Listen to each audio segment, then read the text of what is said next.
So mga tol, matapos pong magpakita ng bato-batong katawan si undisputed super bantamweight world champion at pound for pound na si Naoya Inoue sa kanyang social media account, kung saan marami pong humangang boxing analyst at boxing journalist sa bagong transform na katawan ni Naoya Inoue. Hinalin tulad pa nga si Inoue mga tol dito kay Bruce Lee, at ika pa ng mga fans mga tol, maging si Bruce Lee matatakot daw dito kay Inoue. Pero mukhang hindi nga po nababahala mga tol ang makakalaban ni Naoya Inoue sa September 3 na si former world champion Iris TJ Duheny. Sa latest interview po kasi kay TJ Duheny mga tol, sinabi niyang kaya daw niyang lumaban at makapag-perform daw na mabuti. Bukod dyan mga tol, nasa good mood daw siya. Bagamat dayo lang daw siya sa Japan mga tol, sanay na sanay daw siya sa lugar na yan.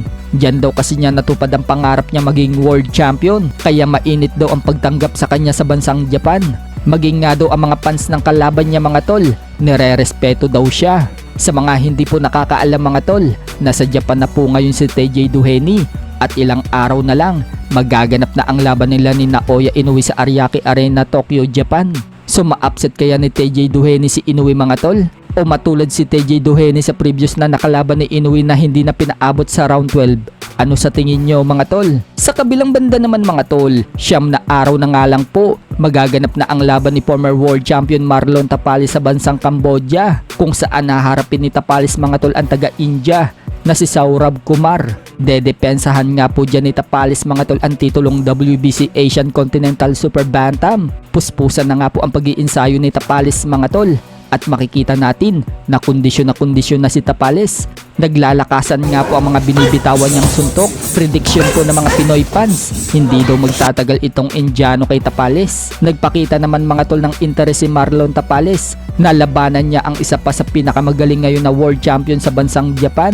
At yan ay walang iba kundi si 3 Division World Champion Junto Nakatani. Shinare po kasi ni Tapales mga tol sa kanyang FB ang isang post na minamatch up siya dito kay Junto Nakatani. Ibig sabihin lang yan mga tol, kung may pagkakataon, gustong harapin din ni Tapales itong 3 Division World Champion na si Nakatani.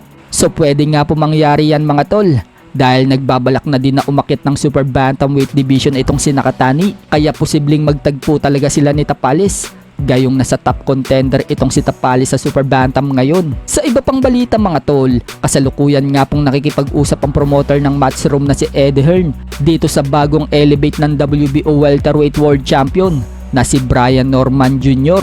upang ipalaban si IBF Welterweight World Champion Jaron Ennis. So unification nga yan mga tol sa welterweight division. Balak nga po ni Eddie Hearn mga tol na magbalik sa ring si Jaron Ennis sa buwan ng November. Pero ayon kay Eddie Hearn mga tol, 2 beses daw na-reject ng Top Rank ang offer nila. Pero umaasa pa din si Eddie Hearn mga tol na mangyari ang laban ni Ennis at Norman. Bukod nga po kay Norman mga tol, ino-operan din nila itong si Imantas Estañones at maging si WBC Welterweight World Champion Mario Barrios. Kaya hintayin natin mga tol kung sino nga ba ang makakalaban ni Jaron Ennis.